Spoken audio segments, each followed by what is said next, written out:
En esta hora, hermanos, el propósito es abordar dos temas. Primero, el que ustedes están viendo aquí en pantalla, que tiene que ver con el milagro que el Señor obró, calmando la tormenta. Y si el tiempo no lo permite, vamos a hablar también con respecto al endemoniado gadareno. Cada uno de los evangelios sinópticos relata el milagro que Jesús obró cuando calmó la tormenta en el mar de Galilea. Este es uno de los milagros más impresionantes que el Señor Jesús llevó a cabo. Retrocediendo en lo que hemos venido nosotros estudiando, Jesús previamente, los días anteriores, había enseñado al pueblo por parábolas. Como dice Mateo 13, y les enseñaba por parábolas muchas cosas. Y sin parábolas no les hablaba, aunque a sus discípulos en particular les declaraba todo. Ya vimos esas parábolas que el Señor ha presentado. Ahora, su plan es atravesar el mar de Galilea para ir a la tierra del endemoniado gadareno, a quien sana más tarde ese día. La narración de Marcos se lee como sigue. Aquel día, cuando llegó la noche, bueno, ustedes están viendo ahí en pantalla, hermanos, que hay una porción en el verso que está en letra roja. Y he optado, a partir de esta lección, como estamos mirando los evangelios sinópticos, que son Mateo, Marcos y Lucas, Juan no entra dentro de los evangelios sinópticos. He optado por ir incluyendo, a medida que vayamos leyendo los versículos, aquellos pasajes en los evangelios sinópticos donde se añade información que no está en un evangelio o en otro, para que tengamos toda la narración completa. Entonces, eso lo van a empezar a ver ustedes a partir de hoy, y colocando el texto del cual estoy sacando esa parte que falta en uno de los evangelios.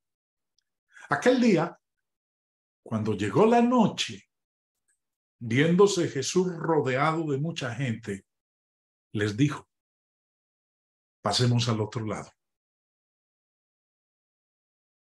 Había sido un día ajetreado en la vida de Jesús, y al caer la tarde, el Señor y sus discípulos entraron en una barca y comenzaron a cruzar el mar de Galilea. Viajando desde la esquina nororiental hasta un punto a mitad del camino al distrito poblado sobre la ribera este del lago de Galilea. En condiciones normales, con viento favorable, ese viaje hubiera sido de unas 2 horas.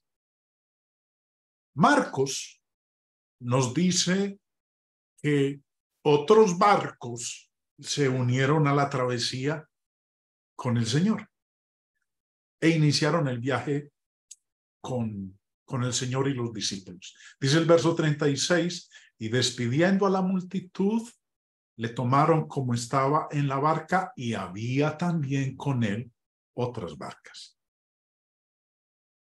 En los versos que siguen no se mencionan estas otras barcas, solamente aquí. Y no se nos menciona en el resto de la narración que estas barcas hubieran llegado a la tierra de los gadarenos con el Señor Jesús. Puede ser que vieron la tormenta que se acercaba y optaron más bien por retornar a Capernaum. Deciden entonces regresar, y el único que continuó fue el Señor Jesús con sus discípulos. Ahora, mientras continuaba el viaje, el Señor Jesús se retiró a la popa de la barca y se durmió. El verso 37 dice, pero se levantó una gran tempestad de viento y echaba las olas en la barca, de tal manera que ya se anegaba. Y él estaba en la popa durmiendo sobre un cabezal. Mientras él estaba dormido, se levantó esa gran tempestad de viento. Antes de continuar, quiero resaltar algo. Los escritores de los evangelios usan dos palabras diferentes para describir la tormenta que se levantó. Marcos, por ejemplo, usa este término griego, lailaps, que el señor Vine en su diccionario nos dice que es el término griego para referirse a un huracán. Entonces, no era una tempestad cualquiera la que había surgido en medio del mar de Galilea. Era, Marcos dice, una gran tempestad, pero básicamente con lo que es el término griego que él empleó es o era un huracán. Esta palabra no se usaría para describir simplemente una ráfaga de viento. Era una palabra que se usaba para describir una tormenta, un huracán tremendo con truenos, relámpagos.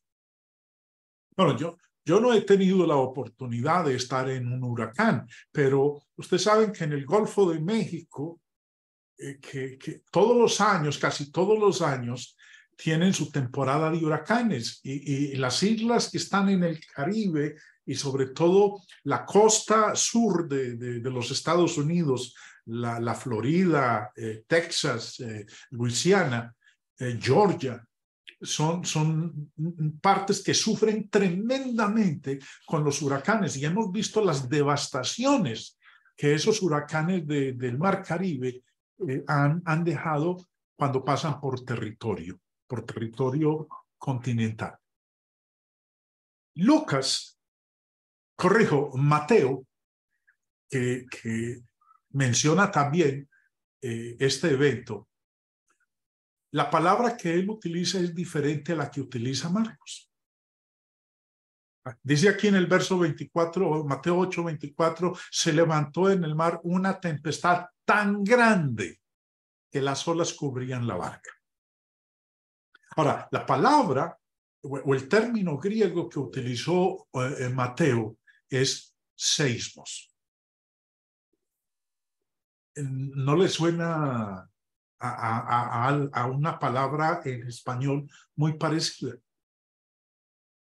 Es una palabra que puede usarse para significar un terremoto, pero también de una tormenta de gran fuerza.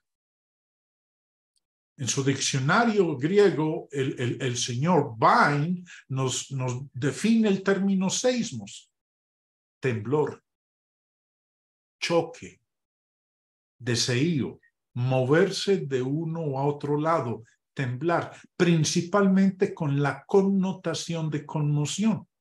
Y dice, confróntese los términos castellanos: sismo, sismología, sismómetro. Seismos es el término griego que se utiliza para traducir al castellano la palabra sismo. Un sismo es un terremoto, es un movimiento telúrico.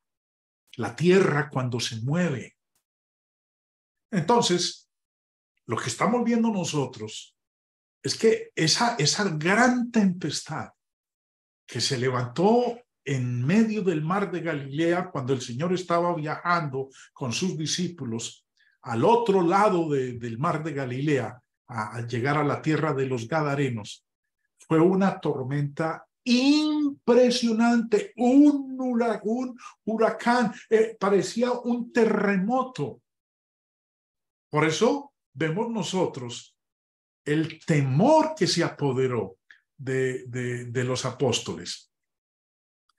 La tormenta que se levantó tan rápidamente rugía alrededor de ese bote. No era un barco como los barcos de ahora, gigantescos, sino que eran unos botes pequeños. Y tan violenta fue la tormenta que los apóstoles de Jesús, muchos de ellos eran pescadores experimentados que conocían bien estas aguas y que sin duda habían capeado varias de estas tormentas, temieron por sus vidas. Pero el Señor Jesús estaba durmiendo. Cuán agotado debió haber estado. Los discípulos despertaron al Señor porque sentían que la muerte estaba cerca. Continuando con la lectura, dice que cuando ellos llaman al Señor porque sienten que se van a morir, porque el agua se está entrando, era una tormenta impresionante. El texto dice, y levantándose, después que van y llaman al Señor, levantándose reprendió al viento y las olas y dijo al mar, calla, enmudece. Y cesó el viento y se hizo grande bonanza. Cuando nosotros consideramos los tres relatos en Mateo, Marcos y Lucas, es claro que no despertaron a Jesús de manera tranquila. Temiendo por su vida, uno gritaba una cosa y otro gritaba otra. Nada más imaginémonos la escena cuando las olas golpean el bote, el viento está aullando, está cayendo ese torrencial de agua desde las alturas. Seguramente tenían suficiente fe para saber que si Jesús estaba despierto, Él podría salvarnos.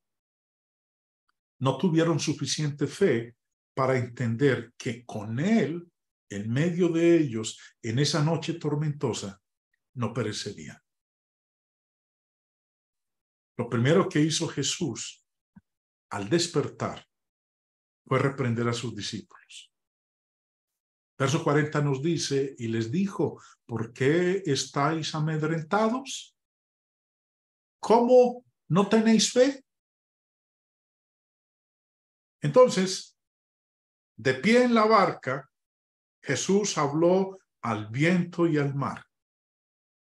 Calla, enmudece. Y el viento y el mar le obedecieron. Donde una vez, vuelvo y repito, había habido una tormenta furiosa que amenazaba la vida, ahora había calma.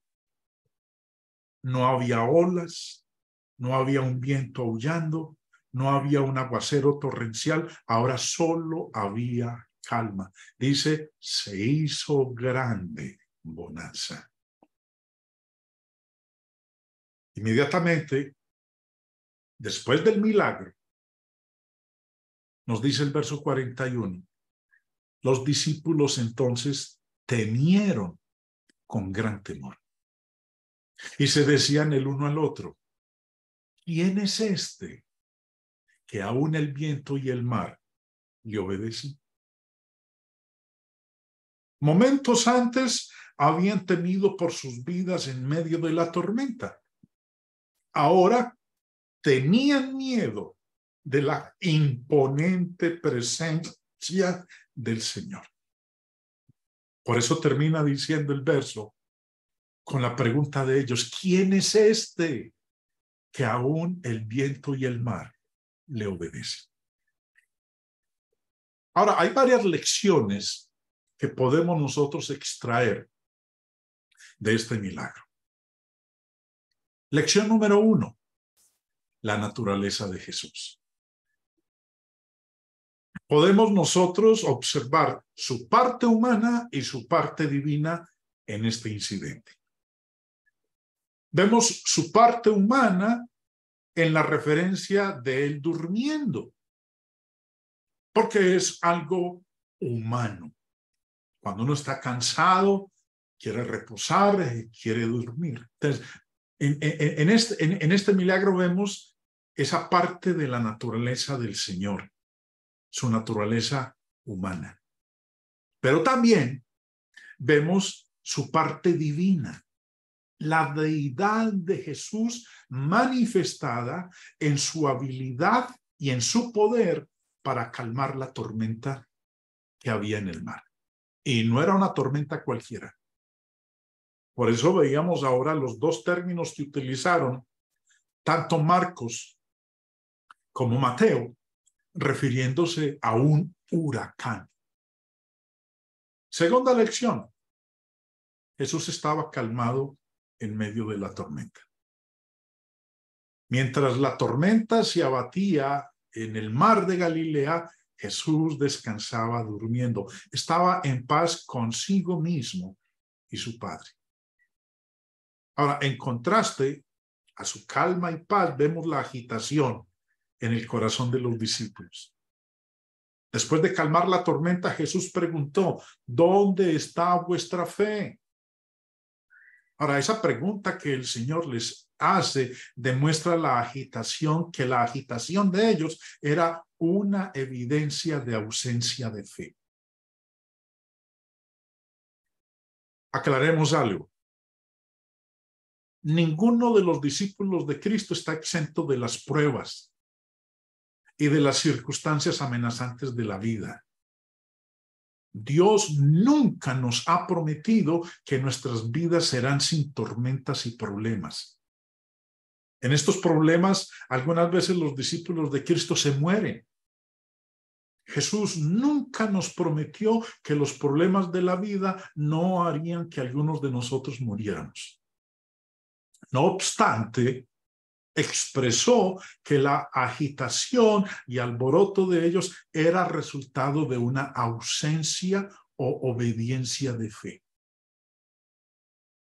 Esta clase de agitación es similar a la mencionada en el Sermón del Monte en Mateo capítulo 6, cuando el Señor hablaba de que no nos afanemos por la comida, ni qué nos vamos a poner, ni por nuestra estatura, ni por el techo. Ambos casos manifiestan al hombre que no está confiando en la providencia de Dios. Si en la providencia de Dios, que quede eso claro, en la providencia de Dios debemos enfrentar las tormentas, y aún si esa tormenta me causa la muerte, mi Dios está aún proveyéndome. Tercera lección. Los pescadores vinieron al carpintero. Aquí están, en el bote, están Pedro, Jacobo, Juan. Estos hombres eran pescadores. Su trabajo consistía en la pesca. Eran experimentados en manejar un bote. Si alguien iba a experimentar un mal tiempo en un bote en el mar de Galilea, Pedro, Jacobo y Juan serían la clase de hombres que estarían más preparados para manejar un bote en la tormenta. Sin embargo, cuando la tormenta golpeaba y su experiencia en el manejo de botes era incapaz de hacerle frente a la tormenta, estos experimentados barqueros fueron a Jesús, fueron al carpintero de Nazaret buscando ayuda. ¿Por qué los pescadores fueron al carpintero por ayuda para dirigir el bote en medio de la tormenta? Porque ellos reconocieron que Jesús era capaz de hacer algo para ayudarlos, lo cual no podían hacer por sí mismos. Aunque estaban sorprendidos por lo que él hizo, su búsqueda desesperada de Jesús por ayuda se manifestó en un grado de fe en Jesús. Y cuarta lección que podemos aprender de este milagro. Jesús controló los vientos y las olas. Jesús era capaz de hablar y calmar los elementos de la naturaleza. La omnipotencia de Dios lo capacitó para controlar los mares. En el Salmo 89 dice el verso 9, tú tienes dominio sobre la braveza del mar. Cuando se levanta sus ondas, tú las sosiegas. Un hombre común y corriente no puede dominar, no puede controlar las olas del mar.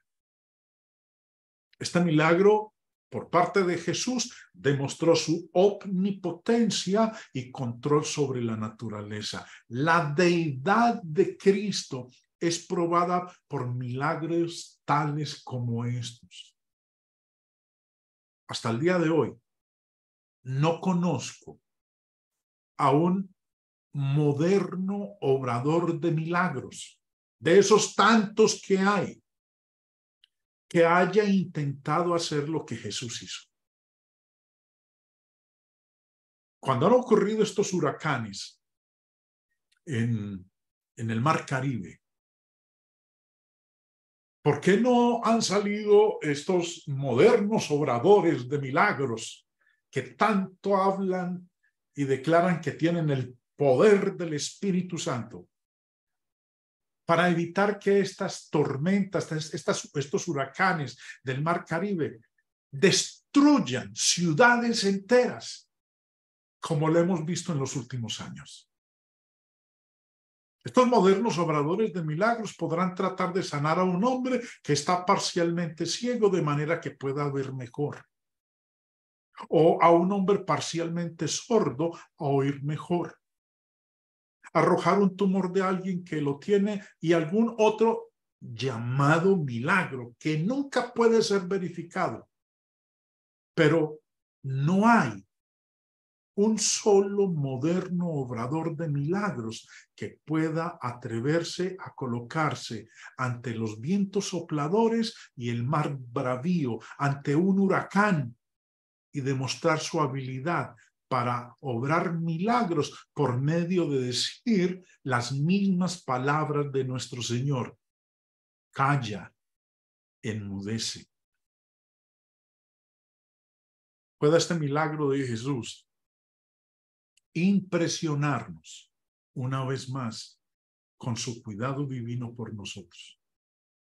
Su habilidad para ayudarnos en cualquier circunstancia desesperada y nuestra necesidad de confiar en Dios. Aquel a quien servimos es ciertamente capaz de venir en nuestra ayuda y suplir nuestra necesidad más desesperada. Quiero terminar esta lección de calmando la tempestad recordando un himno que nos conocemos la mayoría. Maestro, ruge la tempestad, que es un himno que la persona que lo escribió lo hizo basándose en este milagro del Señor. Brama la mar, oh maestro, y ruge la tempestad. La vasta expansión de los cielos se llena de oscuridad. ¿Quieres que aquí perezcamos? ¿Puedes dormir así? Cuando el mar agitado nos abre profundo sepulcro aquí, los vientos, las ondas oirán tu voz. Sea la paz. Calmo las iras del fiero mar, las luchas del alma las hago cesar. Y así la barquilla do va el Señor, hundirse no puede en el mar traidor. Doquier se cumple tu voluntad. Sea la paz, sea la paz. Mi voz resuena la inmensidad. Sea la paz. En mi aflicción, oh maestro, te busco con ansiedad. De mi alma, en el seno insondable, se libra cruel tempestad. Pasa el pecado a torrente sobre mi frágil ser. y perezco, maestro, oh, quiéreme socorrer. Cesa el terror, oh maestro, los vientos se amainan ya, y sobre el cristal de las aguas el sol resplandecerá. Oh Redentor, sé conmigo, no me abandones más, y feliz llegaré pronto al puerto, do tú me recibirás. Los vientos, las ondas oirán tu voz, sea la paz. Calmo las iras del fiero mar, las luchas del alma las hago cesar, y así la barquilla do va el Señor, hundirse no puede en el mar traidor. Doquier se cumple tu voluntad, sea la paz, sea la paz. Mi voz resuena la inmensidad, sea la paz. Esto, hermanos, en este tema de calmando la tormenta.